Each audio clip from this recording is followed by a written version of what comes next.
네, 선택 2020 계속해서 충북 지역의 개표 상황 살펴보도록 하겠습니다. 현재 우리 지역은 80%가 조금 넘게 개표가 된 상황인데요. 거의 모든 지역구에서 당선이 확정되거나 당선 유력이 점쳐지고 있습니다. 한 곳 한 곳 살펴볼까요? 네, 가장 먼저 개표가 74.5%가 진행되고 있는 청주 상당입니다. 더불어민주당 정정순 후보가 46.1%로 1위, 미래통합당 윤곽근 후보가 45.3%로 2위입니다. 개표가 거의 90%까지 진행이 됐네요. 청주 서원인데요. 더불어민주당 이장섭 후보가 48.8%로 당선 유력한 상황입니다. 미래통합당 최현우 후보가 48%로 2위를 달리고 있습니다. 네, 개표가 71.3% 진행된 청주 흥덕으로 가볼까요? 더불어민주당 도종환 후보가 53.1%로 당선이 유력한 상황입니다. 미래통합당 정우택 후보가 45.7%로 2위를 달리고 있네요. 개표가 거의 90%까지 진행된 청주 청원으로 가보시죠. 현재 더불어민주당의 변재일 후보 51.9%로 당선이 확실합니다. 미래통합당 김수민 후보는 2위입니다. 45.5%의 득표율을 보이고 있네요. 개표 82.7%가 진행된 충주는 당선이 확실합니다. 미래통합당의 이종배 후보가 52.2%로 당선 확실하고요. 더불어민주당의 김경욱 후보 45%로 2위입니다. 개표 85.4%입니다. 제천 단양입니다. 미래통합당의 엄태웅 후보가 55.3%로 당선이 확실하고요. 더불어민주당 이우삼 후보 43.4% 2위입니다. 개표가 거의 끝난 지역입니다. 보은, 옥천, 영동, 괴산입니다. 미래통합당의 박덕흠 후보가 57.1%로 당선됐고요. 더불어민주당 박상원 후보 41.2%로 2위를 기록했네요. 개표가 거의 끝난 지역입니다. 더불어민주당 이모선 후보가 50.7%로 증평, 진천, 음성 지역구 당선입니다. 미래통합당 경대수 후보 47.8% 2위입니다. 네, 개표가 85.4% 저희 지역은 지금 진행이 됐습니다. 민주당이 5개의 의석을 가져갈 것으로 보이고요. 통합당이 3석을 차지할 것으로 점쳐지고 있네요. 개표가 65.7%가 진행된 전국 판세 보시겠습니다. 민주당이 현재까지 156석, 통합당이 92석, 무소속 또는 기타가 5석을 가져갈 것으로 보입니다. 지금까지 개표 상황이었습니다. 네. 오명신 아나운서 고맙습니다. 자, 여러분 안녕하십니까. 선택 2020 제22대 국회의원 선거 계속해서 저희 MBC 충북과 함께 충북의 선거구 개표 현황을 만나보시겠습니다. 저희가 사실 이 늦은 시간까지 역시 방송을 하게 된 것은 그만큼 이제서야 유력이라든지 당선 확실히 이제 뜨고 있습니다만 결국은 그만큼 치열한 선거 승부였다라는 것이 반증되는 것이고요. 저희가 이제 앞서 보셨습니다만 이제 선거에 당선이 유력하다 또는 거의 확실시된다 그런 후보들 확정된 후보들이 좀 있습니다. 그래서 그 후보들의 인터뷰를 함께 만나고 오신 다음에 저희가 함께 또 진행을 이어가겠습니다.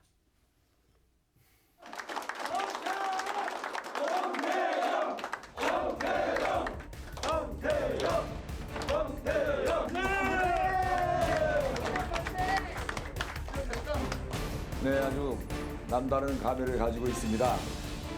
제천시장을 퇴임한 지가 10년이 됐습니다.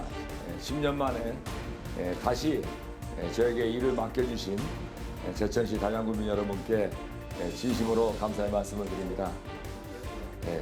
지역의 새로운 변화를 갈망하는 제천 단양 시구민들의 준엄한 명령이라고 생각합니다. 그 뜻을 받들기 위해서 나라 발전, 지역 발전을 위해서 혼신의 노력을 다하겠습니다.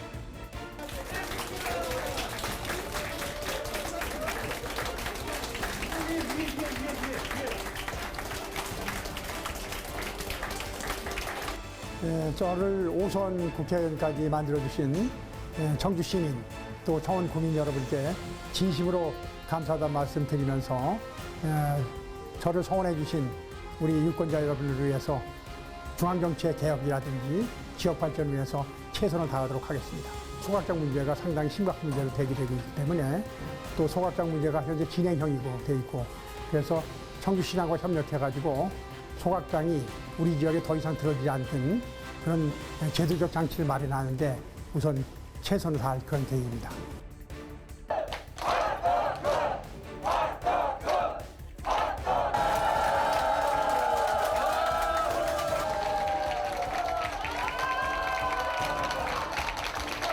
정말 생각지도 않게 이렇게 큰 표 차이로 이기게 돼서 정말 우리 동남사군 국민들한테 진심으로 감사를 드립니다. 그래도 저를 믿고 이렇게 지지해 주신 우리 지지자분들, 또 이제 지지를 안 했더라도 이제 다시 같이 보듬고 우리 지역 발전을 위해서 최선의 노력을 다할 생각을 갖고 있습니다. 앞으로 더 열심히 해서 제가 보답하는 길은 더 열심히 해서 우리 지역 발전을 앞당기는 것이 저희 책무라고 생각을 하고 더 열심히 하겠다는 말씀 드리겠습니다.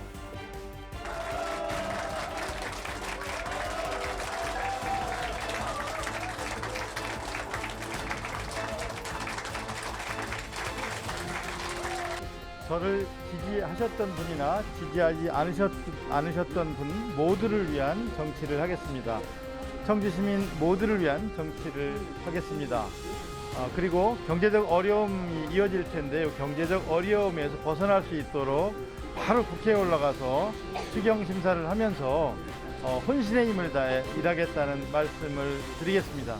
그리고 선거대책위원회를 청주를 키우는 백인위원회로 확대해서 여러분들의 말씀을 듣고 늘 경청하면서 낮은 자세로 최선을 다해 일하겠다는 말씀을 드리겠습니다. 고맙습니다, 여러분.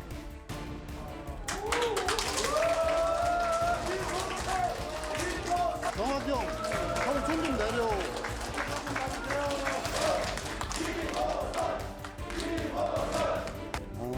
중부 3군의 변화 발전을 염원하시는 국민 여러분들이 승리하셨습니다.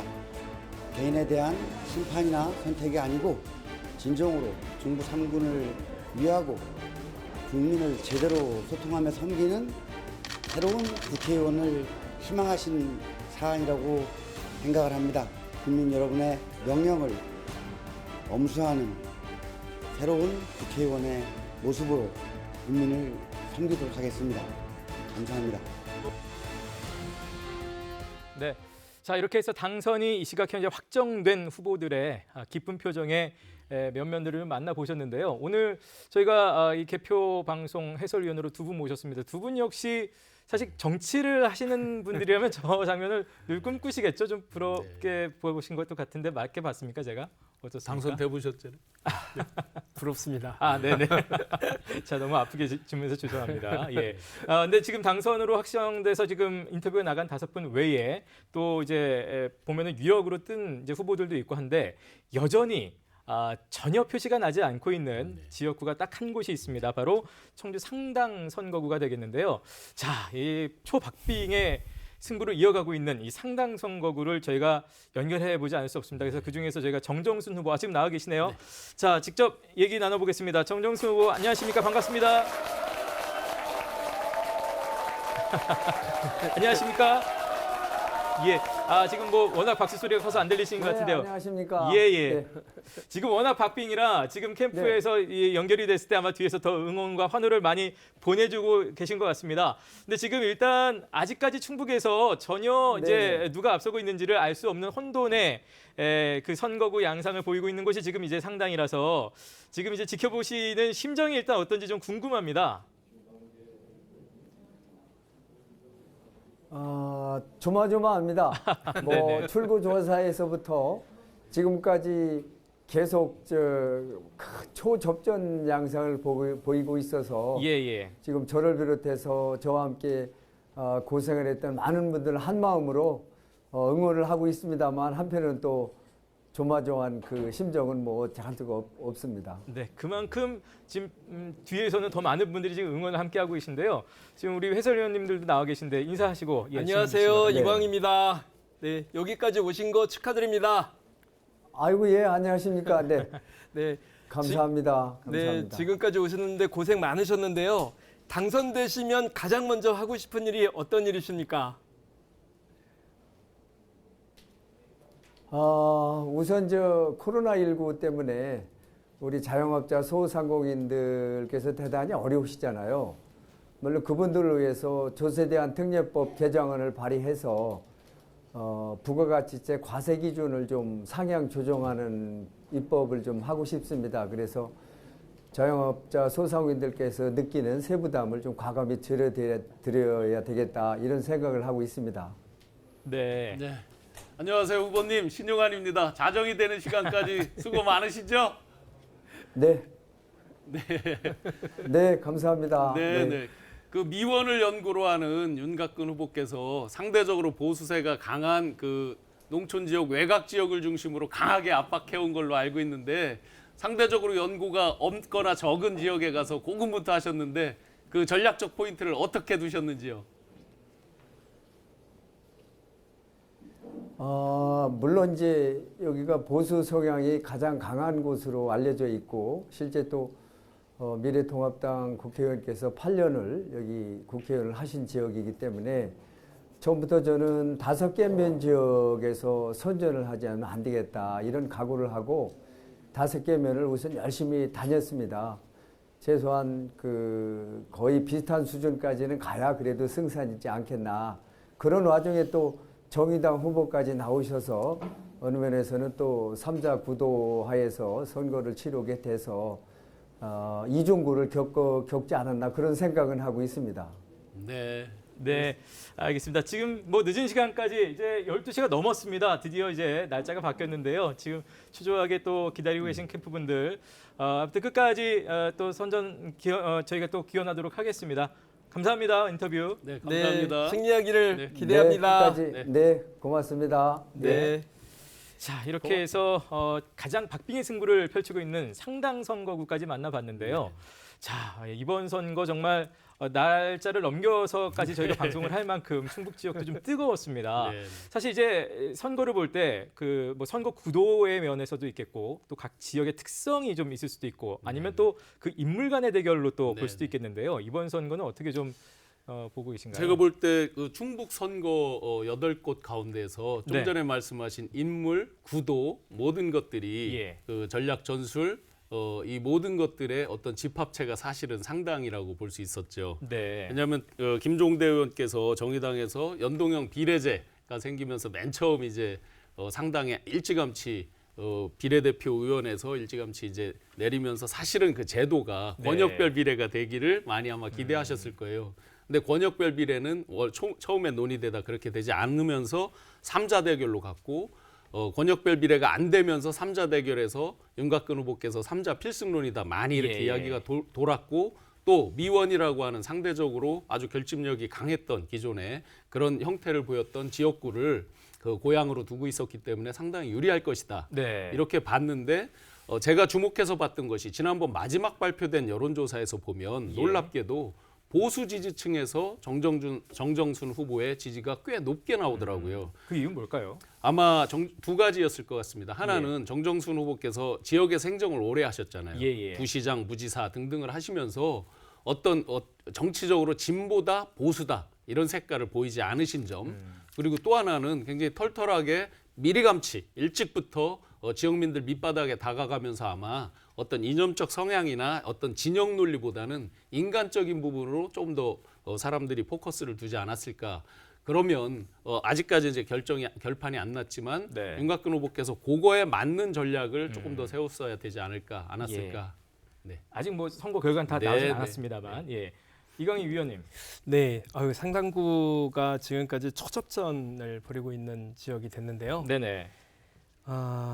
뭐 후보들도 굉장히 고생을 많이 하셨을 텐데 사실은 윤곽근 후보도 갑자기 내리꽂힌 그런 분이라서 지금도 아쉬운 게 어쨌든 미래통합당의 전략적 실수였다는 생각을 지울 수가 없습니다. 거기에 정호택 의원이 그대로 있었으면 이런 결과가 됐을까 이렇게 초박빙 상황을 보면서 그런 생각이 좀 들었고 또 하나는 우리 정의당의 누구죠? 김종대 의원. 갑자기 이름이 김종대 의원이 너무 아쉽다.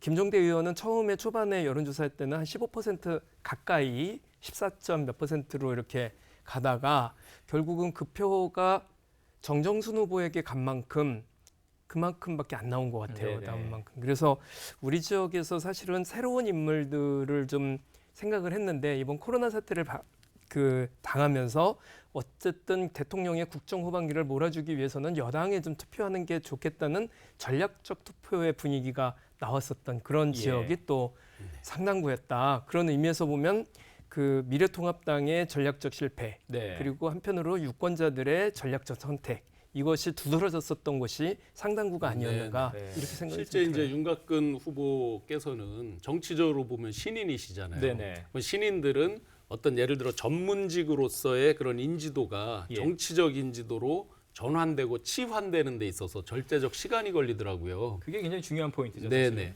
그런데 윤곽근 후보께서 정치인 윤곽근으로 어떤 인지도를 높여가기에는 중간에 코로나라고 하는 아주 결정적인 장애물이 있던 거죠.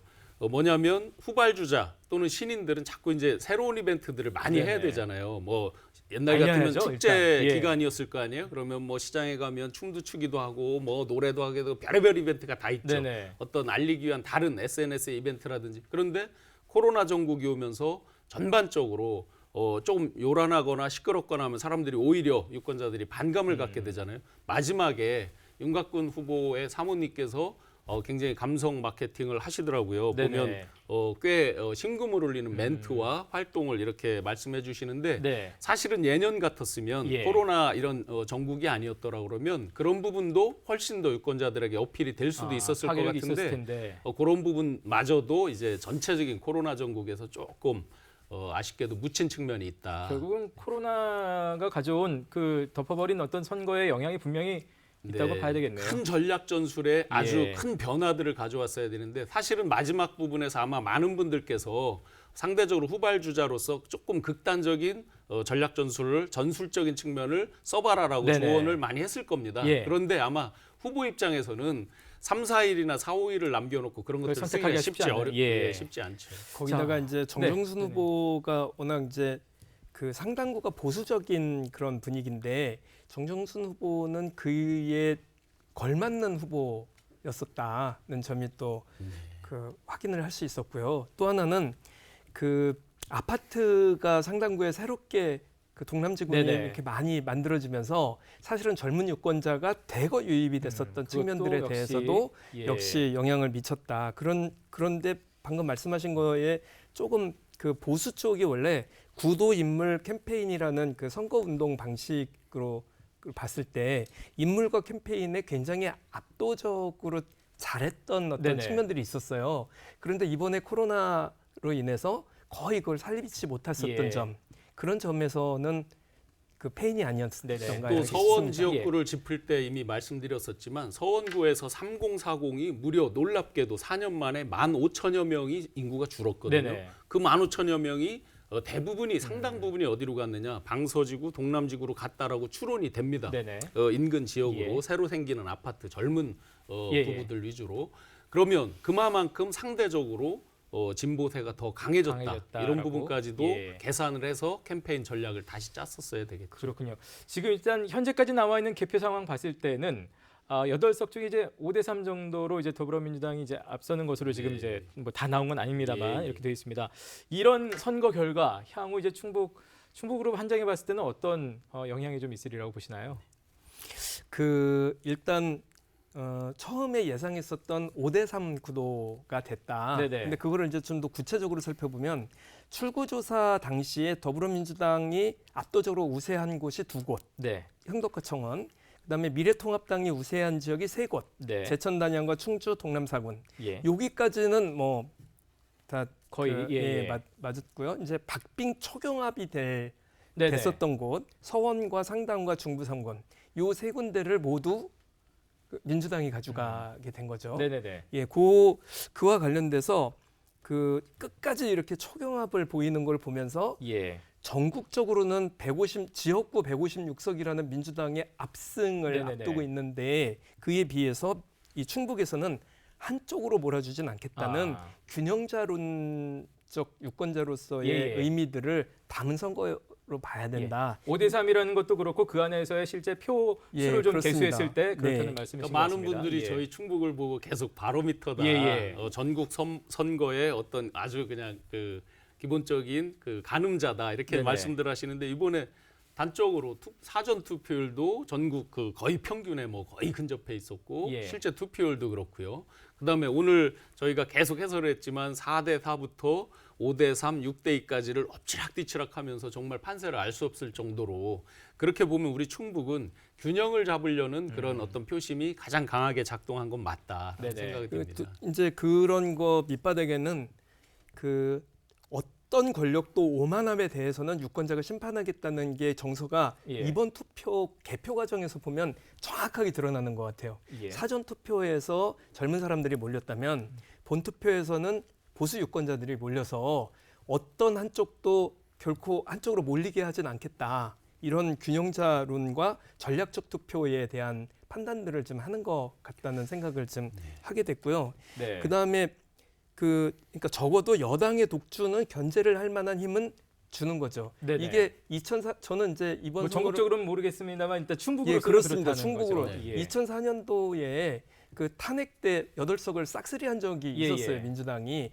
그 저는 이번에도 그렇게 나오지 않을까라는 왜 그러면 전국적인 판단을 봤을 때 코로나 전국이 대통령에 대한 지지율이 60% 가까이가 되는 이런 환경에서 네네. 투표를 했으니 그렇게 나올 거라고 생각했는데 충북도민들은 결코 예. 오만함에 대해서 혹은 여당의 어떤 독주에 대해서 용납하지 않겠다는 그런 의지를 보여줬다는 거. 충북의 표심에 대해서는 그렇게 분석이 네. 된다는 그런데 거죠. 이제 같은 5대 3이라고 하더라도 아직 예. 상당히 끝나지 않아서 예, 예. 섣불리 말씀드릴 수 없지만 만약에 5대 3으로 끝난다고 하면 같은 5대 3이라고 그래도 이 5대 3이 주는 의미는 충북 내의 의미는 완전히 다르다. 네.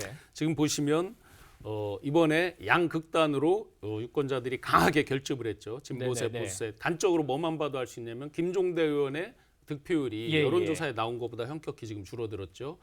또 실제 전국 방송을 보니까 심상정 그 대표님도 상당히 예. 고전하고 있는 것 같아요. 그런 것들로 보면 양극단으로 딱 결집했는데 지금 현재 당선 또는 당선 유력 예상 지역을 보면 박덕흠, 엄태영, 이종배 네. 세 분께서 미래통합당 후보들이 당선이 되셨어요. 외곽에 상대적으로 이제 외곽 지역이고 농촌 지역이죠. 그리고 청주 시내 아마 제가 기억하기로 2004년 16대 네. 선거 이후에 사패를 한 적은 없어요. 그러면 아주 심대한 타격을 입는 거죠. 보수 진영 네네. 내에서는. 그렇게 보면 이 구성과 내용이 2016년, 18년, 2020년, 그다음에 2022년까지도 영향을 미칠 수 있다. 상당수 저희가 간과했던 것 중에 보수 진영에서 간과했던 것 중에 끝에 뒤로 갈수록 보수층이 결집해서 이길 수 있다, 역전승할 네네. 수 있다라고 했는데 그 중에 한 가지 간과한 게 2018년에 지방선거에서 거의 속된 말로 괴멸적 타격이라고 부르더라고요. 예. 그렇게 많이 잃었어요. 그러니까 풀뿌리에 시의원, 군의원, 도의원 이런 분들의 풀뿌리에서 상당 부분을 놓쳤습니다. 네, 그게 지금 이 그런 결과였다는- 부분들이 생활 속 정치가 많이 자리를 잡아가고 있기 때문에 분명히 보이지 않는 영향들을 미쳤다. 네. 예, 알겠습니다. 오늘 저희가 그야말로 자정이 넘어서까지 함께했습니다. 두 해설위원과 함께했는데요. 뭐 짧게 뭐 한 20초씩 마무리 네. 말씀 잠깐 듣겠습니다. 저는 이전에. 이제 이런 상황을 보면서도 좀 아쉬운 게 있어요. 네. 이번에 인물들이 새로 바뀌는 새 인물들이 한 3분 정도가 됩니다. 네, 뭐 아직 안 끝났습니다만 정정순, 이장섭, 이모선 그 예. 세 분의 후보, 후보들이 이제 새롭게 등극을 이제 우리 충북을 이끌어가는 3명이 나머지 분들은 이제 뭐 이렇게 저렇게 나왔다 들어갔다 하면서 했었던 정치인들이고요. 그런데 아쉬운 점은 이분들 역시 공무원 출신들이었다. 네. 네, 그리고 전체적으로 8명 중에서 5명이 또 공무원 출신들이다. 예. 이런 면에 있어서 좀 그 정치가 너무 보수화되는 거 아닌가에 대한 이건 아쉬움이 의원이 좀 나가서 됐으면 네, 이제 그런 네. 부분에서 조금 우리 둘 다 됐으면 그 말씀을 지금 하고 싶으셨군요. 예, 생활 속 풀뿌리 네, 정치. 그게 좀 예, 예. 자리를 아쉽다. 잡는 네, 거예요. 마무리 말씀 짧게 부탁드립니다. 저는 크게 보면 예. 그 양쪽에 소위 말하는 이제 민주당 진보 진영은 2018년 승리에 이어서 지역 발전을 획기적으로 이끌어가야만 한 아주 막중한 책임이 있습니다. 2018년에 압승을 했고 지금 또 5대 3으로 크게 이겼기 때문에 특히 인구의 절반을 가지고 있는 청주에서 압승을 하기 때문에 네. 큰 책무를 가지고 있다. 반대로 보수 진영 미래통합당은 공천 과정에서의 잡음부터 여러 가지 무리수, 그에 네. 따른 사람들의 실망, 그래서 지역의 시대 교체, 세대 교체, 세력 교체 이 모든 것들을 다 안고 가야만 하는, 특히 네. 이제 예를 들어서 후보님들이 지역을 바꾸고 갑자기 누구를 넣고 예. 또 오랫동안 출마하신 분들이 나오고 이런 부분들이 종합적으로 아마 밑바닥부터 굉장히 강한 열망으로 나올 것이다. 좀 전에 전국 뉴스에 보니까 황교안 대표님이 사퇴한다고 사퇴. 나왔습니다. 예. 그렇다고 보면 저희가 앞으로 주의 깊게 볼 거는 이제 미래통합당이나 보수 진영은 상당히 재편에 대한 움직임이 활발하고 네네. 굉장히 심하게 일어날 거예요. 그때 과연 우리 충북 지역, 충청 지역 출신들의 어느 사람들이, 어느 세력이 중용되는지도 네. 포인트로 봐야 될 것 같습니다. 네. 자, 늦은 시간까지 함께해 주신 정말 멋진 우리 두 해설위원께 다시 한번 감사드리면서 두 분이 끝에 내가 됐으면 잘했을 텐데 하는 아쉬움을 보이셨던 게 제일 좀 기억에 남는 그리고 것 같습니다. 저는 이번에 MBC가 참 큰일을 하셨다. 네. 지금까지 개표 방송은 네. 중앙에 있는 거 보면서 밑에 있는 자막 흘러가는 거 보면서 네네네. 지역을 이렇게 했는데 저희 오늘 원고도 없습니다. 그냥 네, 지금 각자. 이런 자료를 늦게까지 만들어 주셔서 네. 어쨌든 지역민들 입장에서는 네. 지역의 문제를 가지고 정치를 바라보게 됐던 이런 계기를 만들어 주셔서 네, 네. 고맙습니다. 두 분께 다시 한번 감사드리겠습니다. 고맙습니다. 네, 감사합니다. 네. 네. 자, 오늘이 아니죠. 벌써 하루가 지났습니다. 어제 소중한 한 표를 행사하신 우리 유권자 여러분 모두 고생하셨습니다. 정말 한 번도 경험해 보지 못했던 선거, 비닐 장갑을 끼고 기표를 해야 했던 그런 경험들을 했는데요. 자, 어찌됐든 우리의 선택은 모두 끝이 났습니다. 이제 이 나라의 미래는 어디로 가게 될까요? 자, 저희가 준비한 충북의 개표 현황 결과 발표는 여기까지 마무리하겠고요. 계속해서 여러분 전국의 개표 방송으로 이어주시면 좋겠습니다. 자, 지금까지 늦은 밤까지 함께해 주신 여러분 고맙습니다.